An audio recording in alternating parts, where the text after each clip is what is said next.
My self Neeraj Patel. इस video lecture में हम क्यूब का सेक्शनल व्यू ड्रॉ करना सीखेंगे। डेटा इस प्रकार है। A cube of 30 mm long edges has its vertical faces equally inclined to VP. It is cut by a section plane perpendicular to VP so that the true shape of the section is a regular hexagon. Determine the inclination of the cutting plane with HP and draw the sectional top view and true shape of the section.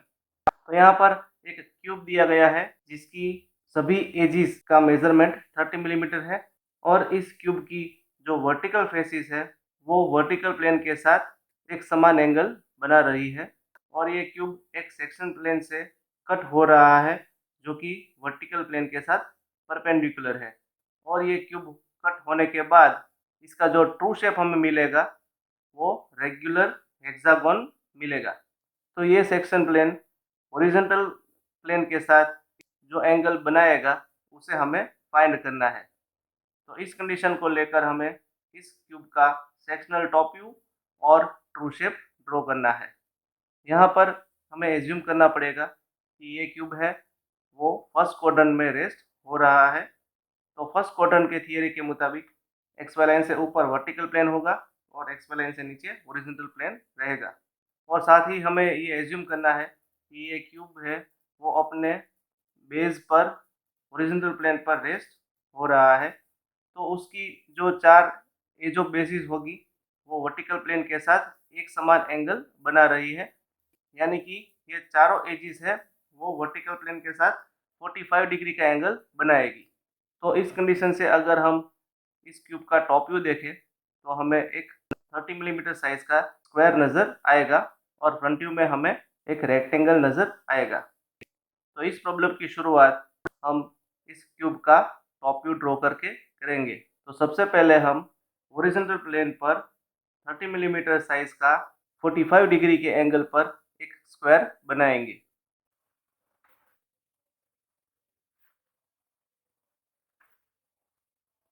यहाँ पर हम mark करेंगे point 1, then 2, 3 and 4। तो point 1, 2, 3 और 4 है वो इस cube के बेस के 4 पॉइंट बनेंगे। सेम वे ऐसे 4 पॉइंट्स हमें क्यूब के टॉप में भी मिलेंगे जिसे हम नाम देंगे point A, then B, C and D. इस स्क्वायर की साइज है 30 मिलीमीटर। अब हम इस सभी पॉइंट में से नीचे से ऊपर की दिशा में प्रोजेक्शन लाइन ड्रॉ करके वर्टिकल प्लेन पर 30 मिलीमीटर हाइट का एक रेक्टेंगल बनाएंगे। तो यहाँ बेस पर मार्क करेंगे 1 डैश, यहाँ मिलेगा 2 dash, then 3 dash and 4 dash. Same way top में यहाँ मिलेगा ए डैश, यहाँ बी डैश, सी डैश और डी डैश। इस क्यूब की हाइट है वो है 30 मिलीमीटर। अब यहाँ डेटा में आगे बताया गया है कि एक सेक्शन प्लेन है जो कि वर्टिकल प्लेन के साथ परपेंडिकुलर है, वो इस क्यूब को कट कर रहा है और ये क्यूब कट होने के बाद उसका जो ट्रू शेप मिलेगा वो रेगुलर हेक्सागोन मिलेगा। तो इसके लिए अब हम यहाँ पर ए डैश बी डैश पॉइंट है उसका मिड पॉइंट मार्क करेंगे। Same way 2 dash 3 dash point है उसका भी मिड पॉइंट मार्क करेंगे। अब हम इन दोनों पॉइंट में से पास होती हुई कटिंग प्लेन लाइन ड्रॉ करेंगे जो कि इस कटिंग प्लेन लाइन से जो कटिंग प्लेन जनरेट होगा वो वर्टिकल प्लेन को परपेंडिकुलर बनेगा। तो यहाँ पर मैंने ए डैश बी डैश और 2 डैश 3 डैश लाइन का मिड पॉइंट मार्क किया है। ये स्टेप आपको इस प्रॉब्लम में याद रखना पड़ेगा। तो ये है कटिंग प्लेन लाइन जिसे हम CPL नाम देंगे। तो आप समझ लो कि ये एक कटिंग प्लेन है। तो ये कटिंग प्लेन वर्टिकल प्लेन के साथ परपेंडिकुलर है और इस क्यूब को कट कर रहा है। तो इस प्लेन को हम वर्टिकल प्लेन से परपेंडिकुलर रखेंगे। तो कुछ इस तरह से ये प्लेन रेस्ट होगा। तो ये कटिंग प्लेन वर्टिकल प्लेन से परपेंडिकुलर है और ये कटिंग प्लेन यहाँ पर हॉरिजॉन्टल प्लेन के साथ जो एंगल बना रहा है उसे हमें मेज़र करना पड़ेगा। तो उसके लिए हम इस पॉइंट में से हॉरिजॉन्टल लाइन ड्रॉ करेंगे। अब हम ये एंगल मेज़र करेंगे। तो यहाँ पर ये एंगल हमें मिल रहा है, वो है 55 डिग्री। तो यहाँ पर इस कटिंग प्लेन लाइन में से जो कटिंग प्लेन जनरेट होगा वो वर्टिकल प्लेन के साथ परपेंडिकुलर है और हॉरिजॉन्टल प्लेन के साथ 55 डिग्री का एंगल बना रहा है। तो ये क्यूब कट होने के बाद इस कटिंग प्लेन लाइन से ऊपर का जो पोर्शन है उसे हम रिमूव कर देंगे और कटिंग प्लेन लाइन से नीचे का जो क्यूब का पोर्शन बचेगा उसे हम डार्क लाइन से जोड़ लेंगे। तो यहाँ पर ये व्यू हमें मिल रहा है, वो इस कंडीशन का फ्रंट व्यू है।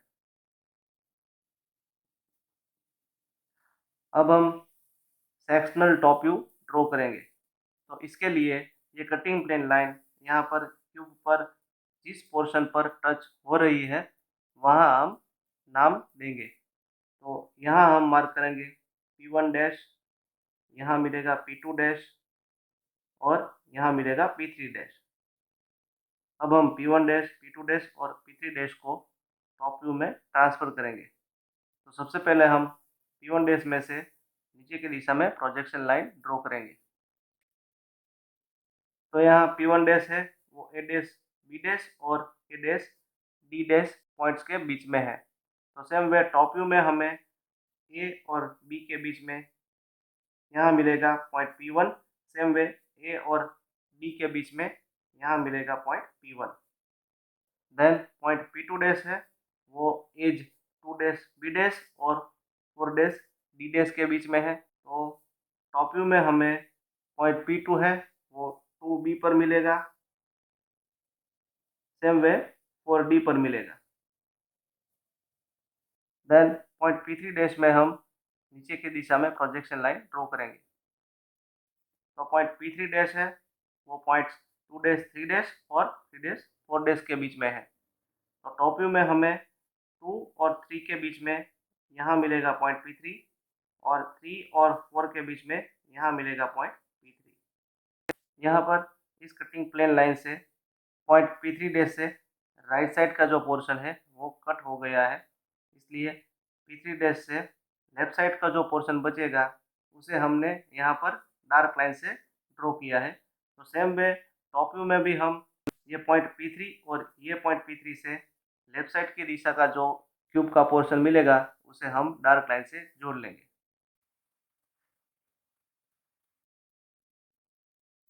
अब हम P1 और P3 की वर्टिकल लाइन को डार्क लाइन से जोड़ लेंगे। अब हम ये सभी P पॉइंट्स के बीच का जो एरिया है उसमें हैचिंग लाइन ड्रॉ करेंगे, जो कि हम 45 डिग्री के एंगल पर ड्रॉ करेंगे और दो लाइंस के बीच का गैप 2 to 3 मिलीमीटर रखेंगे।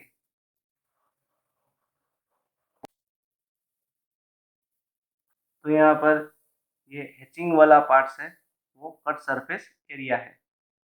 तो ये व्यू है वो इस कंडीशन का सेक्शनल टॉप व्यू है। अब हम इस कंडीशन का ट्रू शेप ड्रॉ करेंगे। तो इसके लिए हम point P1 dash, P2 dash और P3 डैश में से इस कटिंग प्लेन लाइन को राइट साइड की दिशा में परपेंडिकुलर लाइन ड्रॉ करेंगे।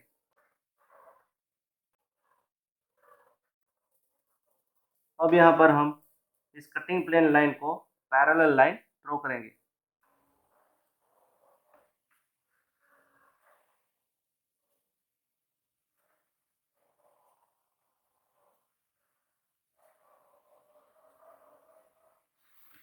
अब हम पॉइंट 1 और पॉइंट 3 को हॉरिजॉन्टल लाइन से जोड़ लेंगे। अब यहाँ पॉइंट P1, पॉइंट P2 और पॉइंट P3 को यहाँ ट्रू शेप में ट्रांसफर करेंगे। तो उसके लिए हम ये P1 की लाइन इस हॉरिजॉन्टल लाइन को जहाँ इंटरसेक्ट करती है उसे हम सेंटर रखेंगे और P1 जितनी रेडियस लेंगे। तो इस सेंटर पॉइंट से ऊपर का P1 और नीचे का P1 का जो डिस्टेंस है वो सेम रहेगा। तो ये सेंटर पॉइंट ट्रू शेप में हमें यहाँ मिलेगा। तो यहाँ हम सेंटर रखेंगे और लेफ्ट और राइट साइड की दिशा में आर्क ड्रॉ करेंगे। तो यहाँ मिलेगा पॉइंट P1 और यहाँ भी मिलेगा पॉइंट P1। देन इस P2 की वर्टिकल लाइन इस हॉरिजॉन्टल लाइन को जहाँ मिलेगी वहाँ हम सेंटर रखेंगे और P2 जितनी रेडियस लेंगे। तो इस सेंटर पॉइंट से ऊपर का P2 और नीचे का P2 का डिस्टेंस सेम रहेगा। तो ट्रू शेप में ये सेंटर हमें यहाँ मिलेगा। तो यहाँ हम सेंटर रख के लेफ्ट और राइट साइड की दिशा में आर्क ड्रॉ करेंगे। तो यहाँ मिलेगा पॉइंट P2 और यहाँ भी मिलेगा पॉइंट P2। सेम वे हम P3 की वर्टिकल लाइन इस हॉरिजॉन्टल लाइन को जहाँ मिलेगी वहाँ सेंटर रखेंगे और P3 जितनी रेडियस रखेंगे। तो इस सेंटर पॉइंट से ऊपर का P3 और नीचे का P3 का डिस्टेंस सेम रहेगा। तो ये सेंटर पॉइंट ट्रू शेप में हमें यहाँ मिलेगा। तो यहाँ सेंटर रख के लेफ्ट और राइट साइड की दिशा में आर्क ड्रॉ करेंगे। तो यहाँ मिलेगा पॉइंट P3 और यहाँ भी मिलेगा पॉइंट P3। अब हम इन सभी पॉइंट्स को डार्क लाइन से जोड़ लेंगे। तो यहाँ पर आप देख सकते हैं कि ट्रू शेप में हमें रेगुलर हेक्सागोन मिल रहा है। अब हम इस हेक्सागोन में हैचिंग लाइन ड्रॉ करेंगे, जो कि हम 45 डिग्री के एंगल पर ड्रॉ करेंगे और दो हैचिंग लाइंस के बीच का डिस्टेंस हम अप्रॉक्सीमेटली 2 to 3 मिलीमीटर रखेंगे।